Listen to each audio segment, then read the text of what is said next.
संघर्ष करो, हनुमान जी आप संघर्ष करो।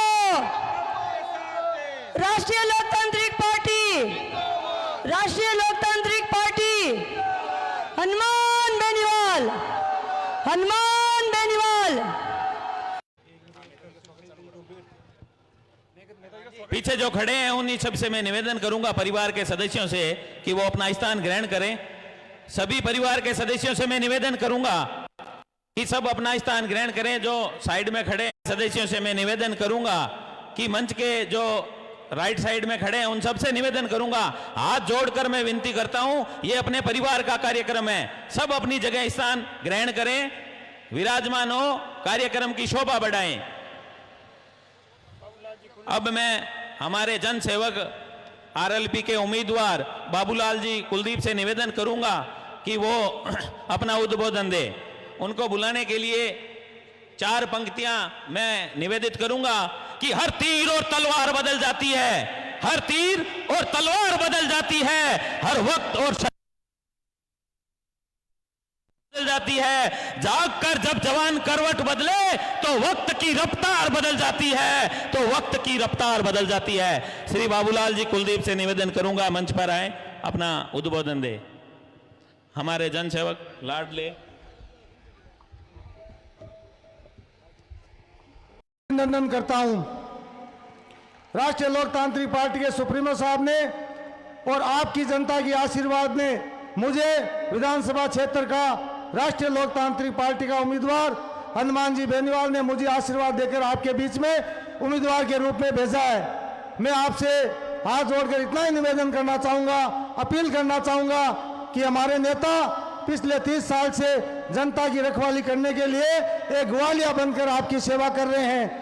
कांग्रेस और भारतीय जनता पार्टी के कुशासन को मिटाने के लिए, इस भ्रष्टाचार को मिटाने के लिए, ये मिलाजुली का जो खेल चल रहा है इसको खत्म करने के लिए आपके आशीर्वाद की आवश्यकता है, जो आपके बीच में आज आपका आशीर्वाद प्राप्त करने के लिए हनुमान जी बेनीवाल साहब पधारे हैं। और मुझे आशा भी है कि आप इनको भारी मतों से यहाँ से आशीर्वाद देकर विधानसभा की सीट झोली में डालोगे। भाइयों, जब हनुमान जी बेनीवाल साहब ने मुझे उम्मीदवार बनाया तो आपके भरोसे, आपकी जनता की आश्वासन के भरोसे और आपके सर्वे के आधार पर मुझे सीट की जो ये सीट दी है वो आपकी बदौलत, आपके भरोसे, छत्तीस कौम के भरोसे मुझे सीट देकर आपके बीच में भेजा है। मैं एक रेगड़ समाज से आता हूँ, साधारण जाति का कार्य करता हूँ और आपको पता होगा कि भारतीय जनता पार्टी और कांग्रेस ने इतिहास में आज भी मेरे हिसाब से किसी रेगड़ समाज को, एक गंगा देवी को छोड़कर किसी भी रेगड़ समाज को दोनों पार्टियों ने टिकट नहीं दिया। मैं शुक्रगुजार हूँ, खुश नसीब हूँ कि आज एक साधारण परिवार के व्यक्ति को हनुमान जी बेनीवाल ने इतना बड़ा आशीर्वाद देकर मुझ पर जो एहसान किया है, मैं हनुमान जी बेनीवाल की छोटे भाई के रूप में छाया बनकर आपने आशीर्वाद दिया, ईमानदारी और निष्ठा से सेवा करूंगा और आपका जो भी वादा वो निभाऊंगा। मैं धोखा नहीं करूंगा, मैं आपके साथ कंधे से कंधा मिलाकर जो भी जिम्मेवारी आप दोगे वो मेरी अपनी जिम्मेदारी समझकर आरएलपी परिवार को अपना परिवार समझकर सेवा करूंगा। भाइयों, यह सुजानगढ़ विधानसभा में पिछले 40 साल से जो मिलाजुली का खेल चल रहा है, दो ही परिवारों के बीच में कांग्रेस और भारतीय जनता पार्टी बंधी हुई है। अब समय बाहर निकालने का आ गया है। जिस तरह से जनता में जोश है, भारी अभी गाड़ियां पहुंच रही है, लोगों ने ये सोचा कि नेताजी 3 बजे पहले नहीं पहुंचेंगे। ये आरएलपी पार्टी के कार्यकर्ताओं की साहब के प्रति समर्पित भावना भी है, लेकिन लेट चलने की भावना है। अभी हजारों की संख्या में रास्ते में लोग आ रहे हैं, इधर उधर से हजारों वाहन रास्ते में चल रहे हैं। तो मैं साहब से माफी भी चाहता हूं कि आप चुनावी समय है, आप तो समय पे आ गए, लेकिन कार्यकर्ता धीरे धीरे आपका आशीर्वाद लेने के लिए और आपको मजबूत करने के लिए गली गली, ढाणी ढाणी और वार्ड वार्ड लगे हुए हैं। और ये आरएलपी सीट मैं आपको आश्वस्त करता हूं कि 15,000 प्लस सीट यह सुजानगढ़ विधानसभा जीतेगी। आपका आशीर्वाद है। पिछले 22 साल से मैं भी एक कार्यकर्ता के रूप में काम कर रहा हूं। कांग्रेस ने मेरे साथ जो धोखा किया, जो छलावा किया, जिन नेताओं ने मेरे को डिस्पोजल समझा, आज विधानसभा की जनता से छुपा हुआ नहीं है। मैंने अपना इस कांग्रेस के पीछे मेरा घर बर्बाद कर दिया। मैंने 22 साल तक जिस परिवार की सेवा की, उसी परिवार ने मेरे को धोखा दिया और धोखा देकर के मेरे को अदर जुल में ने बीच में छोड़ाने पर बीच में छोड़ दिया। अगर कोई संभालने वाला व्यक्ति था, इस व्यक्ति को संबल देने वाला व्यक्ति था, इस कार्यकर्ता को आगे बढ़ाना व्यक्ति में था, तो उस व्यक्ति का नाम है हनुमान जी बेनीवाल। उस व्यक्ति ने मुझे यह कहा कि बाबूलाल कुलदीप तुम आरएलपी में जुड़ो, जब मास्टर बाबूलाल ने जो मान सम्मान दिया उसे 100 गुना तुझे मान सम्मान दूंगा। और हनुमान जी बेनीवाल ने अपना वादा पूरा किया। जिस व्यक्ति ने मुझे 1.5 साल के अंदर आरएलपी पार्टी ज्वाइन की और विधानसभा का सदस्य अब उम्मीदवार बना दिया, इससे ज्यादा और मेरे ऊपर क्या कृपा हो सकती है। कांग्रेस ने तो मेरे को यूज किया। भाइयों, मैं गरीब परिवार से हूं, मैंने ईमानदारी और निष्ठा से सेवा की है। बदलाव की आवश्यकता है। राजस्थान में हनुमान जी बेनीवाल को मजबूत करने की आवश्यकता है, चंद्रशेखर जी आजाद को मजबूत करने की आवश्यकता है।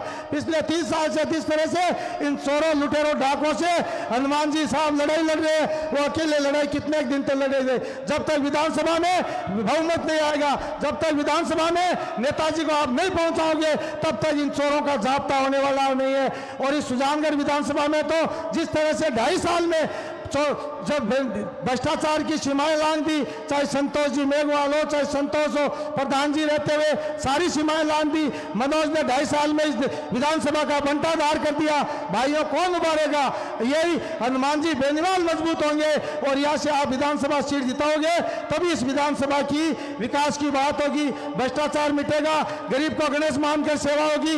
आपने बुलाया, मान सम्मान दिया। और भाइयों, मैं एक गरीब परिवार का व्यक्ति हूँ, मैं भी ये चाहता हूं, झोली फैलाकर आपसे ये वोट की भीख मांगता हूं कि एक बार मुझे मौका दे, मुझे जिताकर विधानसभा में भेजे, आपके पैरों में बैठकर जन सेवक बनकर आपकी सेवा करूंगा। ये हनुमान जी बेनीवाल साहब को मैं आश्वस्त करता हूं कि आपके साथ धोखा नहीं करूंगा, आपके साथ कभी किसी तरह की कोई बात होगी आपके आगे खड़ा मिलूंगा। भाइयों, यह जब ही होगा जब आप मुझे आशीर्वाद देकर बेनीवाल जी साहब के साथ मुझे विधानसभा में भेजेंगे। हम विधानसभा की बात करेंगे, पानी, बिजली, गरीबी की सारी 36 कौम की बात करेंगे। आज मुस्लिम समाज सबसे आगे आरएलपी पार्टी के साथ खड़ा है। मैं पुनः हाथ जोड़ के यही अपील करता हूं, नेताजी का पुनः बहुत बहुत विधानसभा में आप पधारे, बहुत बहुत पुनः आभार व्यक्त करता हूं। और विधानसभा की जनता से अपेक्षा भी करता हूं कि आने वाली 25 तारीख को 1 नंबर बोतल का निशान है, 1 नंबर पर बटन दबा के और भारी मतों से विधानसभा में आरएलपी पार्टी को जिताकर भेजेंगे। आप इतनी संख्या में आए, हजारों की संख्या में अभी लोग पहुंच रहे हैं। मैं आपका तहे दिल से बहुत बहुत आभार व्यक्त करता हूं। जय हिंद, जय भारत, बोलो तेजाजी महाराज की जय। अब मैं हमारे जन सेवक उम्मीदवार बाबूलाल जी कुलदीप से निवेदन करूंगा कि आरएलपी सुप्रीमो श्री हनुमान जी बेनीवाल का साफा पहनाकर स्वागत करें। जोरदार तालियों के साथ स्वागत किया जाए।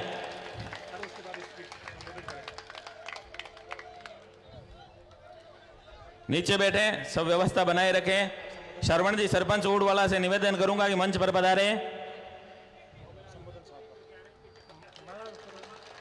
जोरदार तालियों के साथ स्वागत किया जाए। हमारे धरा पर पधारे हैं सुजानगढ़ विधानसभा क्षेत्र के, जोरदार तालियों से स्वागत किए। लोकतांत्रिक पार्टी, राष्ट्रीय लोकतांत्रिक पार्टी। अब मैं बेनीवाल साहब से निवेदन करूंगा कि आपको संबोधन करें।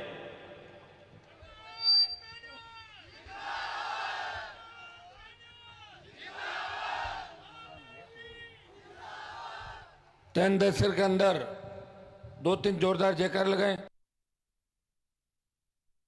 की तेजाजी महाराज की, राम साहब पीर की, ख्वाजा साहब की, राष्ट्रीय लोकतांत्रिक पार्टी जिंदाबाद, आरएलपी एसपी गठबंधन जिंदाबाद। 10 दशक के अंदर इस विशाल चुनावी सभा में मंचासीन राष्ट्रीय लोकतांत्रिक पार्टी के प्रत्याशी भाई बाबूलाल जी कुलदीप, सम्मानित मंच उपस्थित मौजूद बुजुर्गों, नौजवान साथियों, मातृशक्ति और प्यारे बच्चों, चूंकि 1 घंटे बाद यहां मैदान पूरा भर जाएगा, मुझे ही पता है, लेकिन मैंने जो टाइम दिया आप जानते हैं, चुनाव का समय 5 बजे बाद हेलीकॉप्टर उड़ता नहीं। पलाना तक के कार्यक्रम में डूंगरगढ़ पलाना, समय कम है। पहले एक हेलीकॉप्टर वाले को लाए थे, हम साला धोखा देके भाग गया बीच के अंदर मुझे। तो दूसरे हेलीकॉप्टर का जुगाड़ बड़ा मुश्किल से हुआ है। तो मैं चाह रहा था, मैंने बाबूलाल जी को टेलीफोन किया, मैंने कहा एक सभा पहले रखा दो, एक और कर दूंगा चुनाव का आसपास, ताकि लोगों में एक बार जोश आ जाए। और मुझे पूरा भरोसा है कि सुजानगढ़ विधानसभा क्षेत्र के किसान के बेटे हनुमान बेनीवाल को इस लड़ाई के अंदर अकेला नहीं छोड़ेंगे, पूरी ताकत के साथ लगेंगे। मैं धन्यवाद दूंगा सीताराम जी नाइक का, जो यहाँ प्रत्याशी थे उपचुनाव के अंदर, और उन्होंने मेरी बात मानी। आप सबकी इच्छा थी, उन्होंने कहा बाबूलाल को मौका दो। आज वो मेरे साथ आने वाले थे, तबीयत उनकी 2 दिन से वास्तव में खराब हो गई। दोबारा मैं उनको लेके आऊंगा, आप निश्चिंत रहें।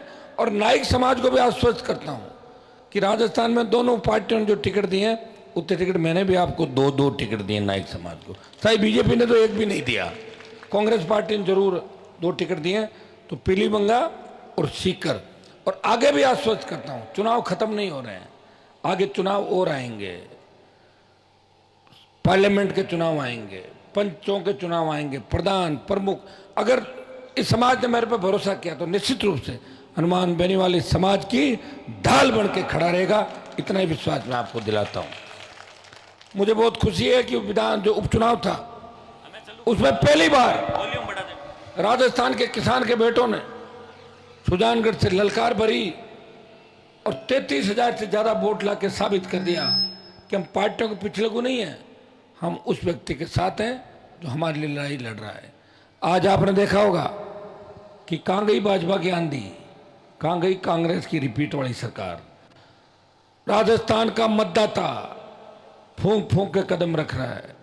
राजस्थान का मतदाता राष्ट्रीय लोकतांत्रिक पार्टी के उम्मीदवार, एसपी को उम्मीदवार ढूंढ रहा है। देखो मजबूत हमारे वाला है तो उसको ही वोट डालेंगे, नहीं है तो फिर दूसरा विचार वो करता।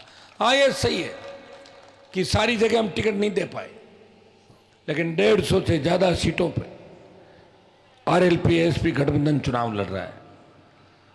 सत्ता का जो ताला है उसकी चाबी अब की बार हमारे पास रहेगी, ये मैं आपको विश्वास दिलाता हूं। लेकिन ये जब रहेगी तब सुजानगढ़ की सीट आरएलपी के खाते में जाएगी। थोड़ा जोश कम लग रहा है मुझे इस बार, पक्का।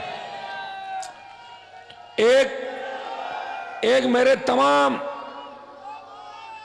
तमाम उन छोटे भाइयों से भी आह्वान करूंगा जिन्होंने पिछले उपचुनाव के अंदर मुझे सौगंध खाई थी कि साहब इस उपचुनाव में तो हम मास्टर जी के साथ रहेंगे, वो गुजर गए और बिटिया भी चली गई, तो हम बेटे के साथ रहेंगे, अगला चुनाव होगा उसमें आरएलपी के साथ रहेंगे। अपने आप अपना वादा निभाना, एक एक को मैं फोन नहीं कर पाऊंगा, आप सब इशारे में समझ जाएं, क्योंकि मैं ऐसा व्यक्ति हूं कि आपके लिए पार्टी पॉलिटिक्स नहीं देखता।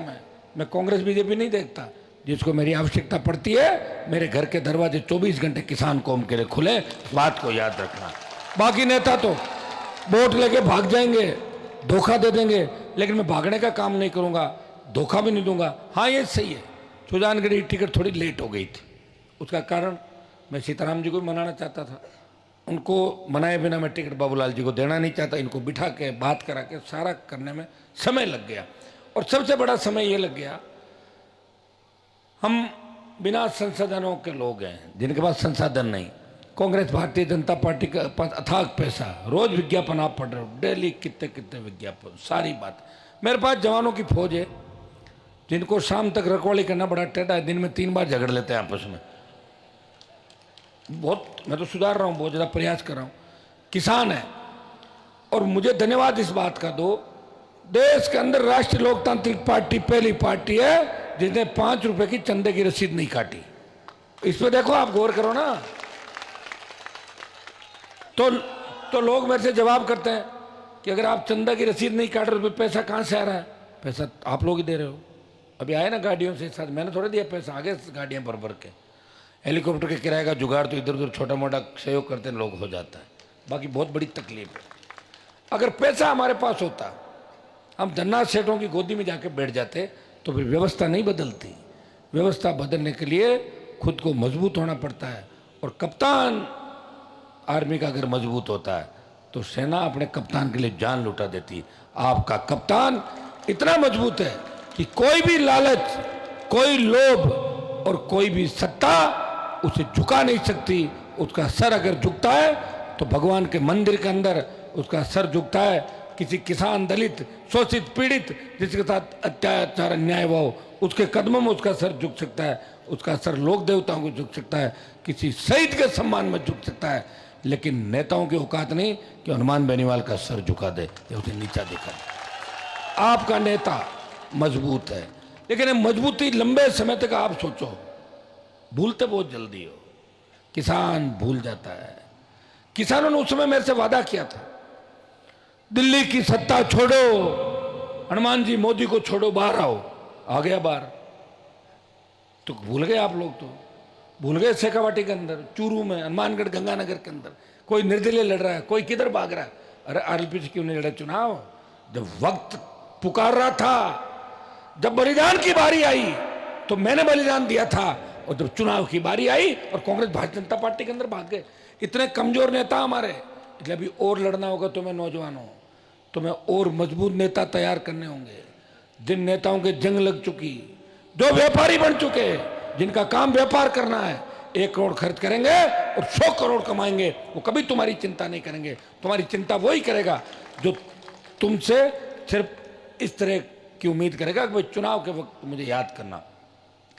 मैंने बहुत नजदीक से सत्ता को देखा, राजस्थान की सरकार इर्द गिर्द रही, दिल्ली की सरकार के अंदर वो जगह छोड़ के आया जिस जगह पे जाने में बरसों लग जाते हैं आदमी को, जिसको प्रधानमंत्री के नजदीक होते हुए किसान कौम के लिए अपना समर्पण किया और सत्ता छोड़ के सड़क पर उत्तरी भारत का एक सांसद किसान कौम के लिए आया।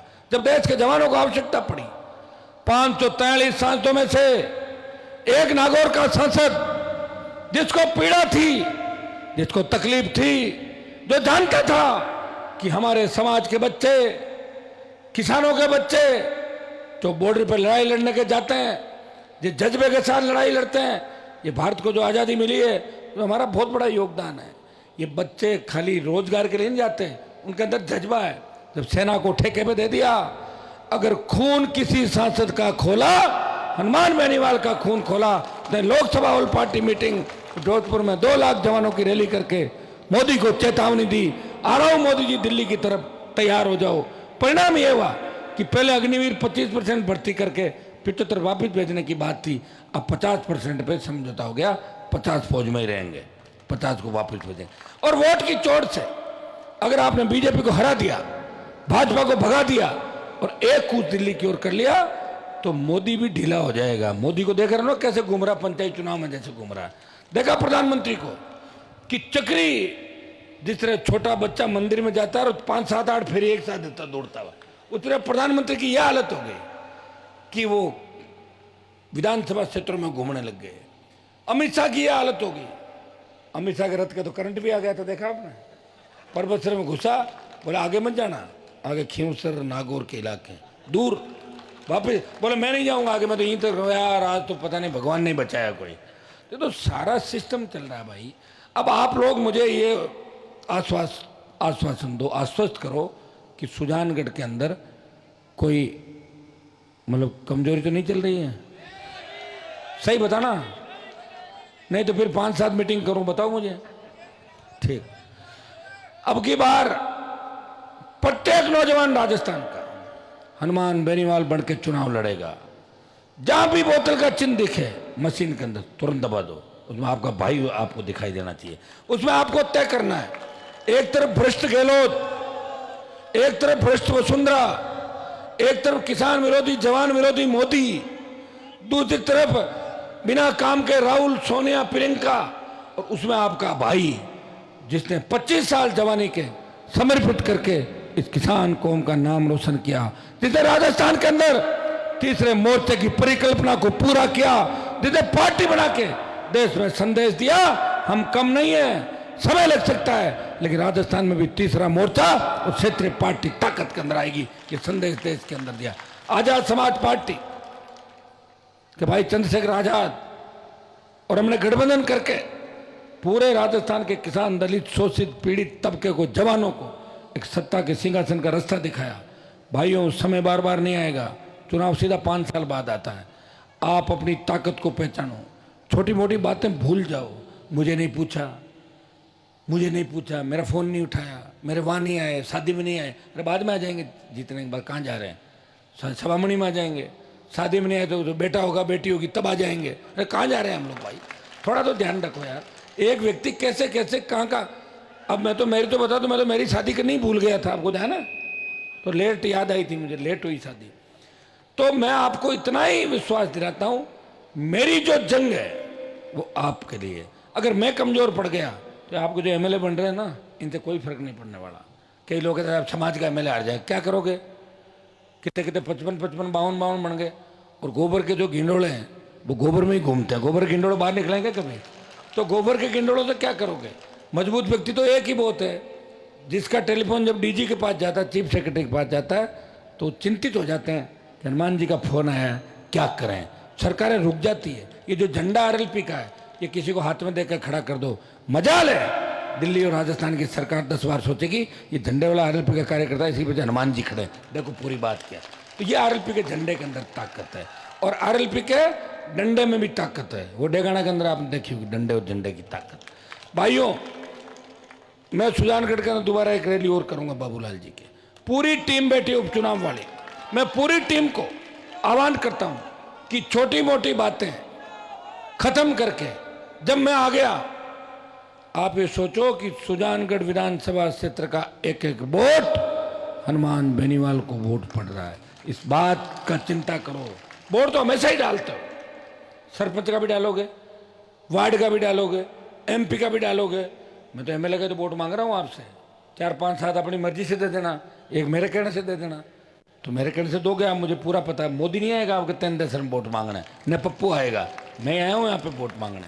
तो मुझे पूरा आशीर्वाद है भाई बाबूलाल जी, हमारे भरोसे पे आरएलपी के प्रत्याशी बने। अब की बार एक मामला ठीक है, पिछली बार जब काउंटिंग हुई थी तो मैं देख रहा था कई देर तो आरएलपी बीजेपी आगे आगे बराबर से चले, आरएलपी आगे हो गई, लेकिन जैसे ही शेर आए कांग्रेस बीजेपी सटाक से आरएलपी से बहुत आगे हो गई। मुझे बड़ी चिंता हुई। सुजानगढ़ बिदासर के अंदर जब तक सिटी के अंदर हमारा आदमी मजबूत नहीं होगा, तब तक गांव में कितने ही वोट डाल दो, वो शेर खा जाते हैं उसको। गाँव में हम एक तरफा वोट नहीं डालते। बाबूलाल जी के अंदर मुझे ये उम्मीद है, जिस तरह मुस्लिम समाज, सर्व समाज ने समर्थन दे के मुझे आश्वस्त किया कि सुजानगढ़ के अंदर आरएलपी को पीछे नहीं रहने देंगे और बिदासर में पीछे नहीं रहने देंगे। तो मैंने कहा अगर आप यहाँ पीछे नहीं रहने दोगे तो गांव में तो वैसे ही आगे आ जाएगी आरएलपी। तो पहले डाला है लोगों ने वोट, उसे दुगनी ताकत कैसे डालोगे? डालोगे कि नहीं डालोगे? नहीं डालो तो मेरी भी हवा निकाल दोगे साथ साथ, मुझे लग रहा है ऐसे, है ना? पूरी ताकत के साथ सब लोग एकजुट हो जाओ। आज के बाद सुजानगढ़ के अंदर मजबूती से आप लोगों को लड़ना है, मजबूती से एक एक व्यक्ति को समझाना है, मजबूती से एक एक व्यक्ति को यह भी कहना है कि भंवरलाल जी के बेटे को आपने एमएलए बना दिया, मास्टर जी नहीं रहे दुनिया के अंदर। एमएलए बनने के बाद क्या उसके बेटे ने आपके काम कराए? झूठ माट की वो बात एक जरूर कि जिला घोषित कर दिया, कहाँ कर दिया? अरे कहाँ घोषित कर दिया तो बताओ। ऐसे जाते जाते मैं कह दूंगी ये वो बन गया, ऐसे बन जाएगा क्या? तो कहाँ है कागज बताओ। ये जिला अगर घोषित करते 6 महीने पहले करते तो कुछ होता। अब तो न तो उसकी कोई अधिसूचना जारी हुई न कोई बात हुई, सिर्फ वोट कैसे मिले सुजानगढ़ जिला घोषित की। ऐसे नहीं होता भाई, ये तो मजाक कर दिया अशोक गहलोत ने आपके साथ। कुचामन, डीडवाना, कोटपुरली, बेरोड, पता ही नहीं चलता इसके, मतलब पति पत्नी का जोड़ा जैसे लाता, पति कौन है पत्नी कौन है। कुचामन डीडवाना, कभी डीडवाना कुचामन, कोटपुरली बेरोड, बेरोड कोटपुरली। अरे ये तो बता काका हेडक्वार्टर का है इनका, पता ही नहीं चल रहा था राजस्थान। ऐसा मजाक बना राजस्थान के अंदर। और मजाक किसने बनाया? गहलोत ने। बनवाया किसने? बीजेपी ने। 5 साल भारतीय जनता पार्टी ने विपक्ष की भूमिका नहीं निभाई, एक आंदोलन बीजेपी ने नहीं किया। और जैसे ही चुनाव आए, जिस तरह महाभारत के अंदर अलग अलग रथ लेके निकलते थे, कहीं से नड्डा आ रहे हैं, कहीं चड्डा आ रहे हैं, कहीं फलाना आ रहे हैं, अलग अलग अटैक किया राजस्थान पे। अटैक करके सत्ता हासिल कर लो और उसी सत्ता के दम पे किसानों को कुचल दो। जिस तरह हरियाणा के अंदर 50 से ज्यादा हमारे समाज के बेटों को जान से मार दिया था, गोलियां बरसाई थी, याद रखो उन दिनों को। भूलने की बीमारी तुम लोगों के।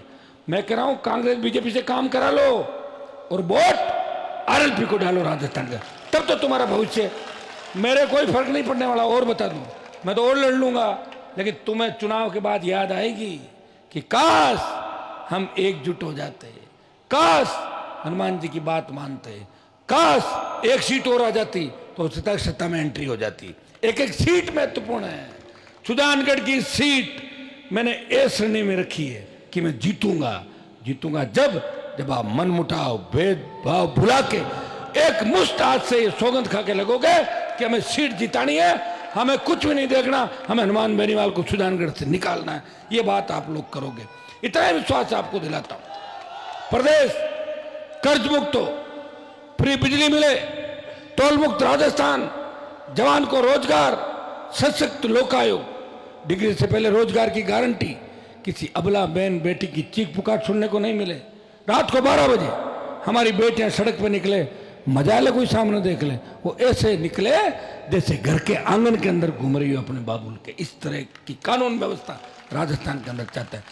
मैं तो कह रहा हूँ आरएलपी सत्ता के अंदर अगर आ गई, ये अपराध नाम राजस्थान से खत्म हो जाएगा, नशा भाग जाएगा। ये जो नशे का कारोबार है ना राजस्थान के अंदर, एक झटके में बंद हो जाएगा, एक झटके में नशा बंद।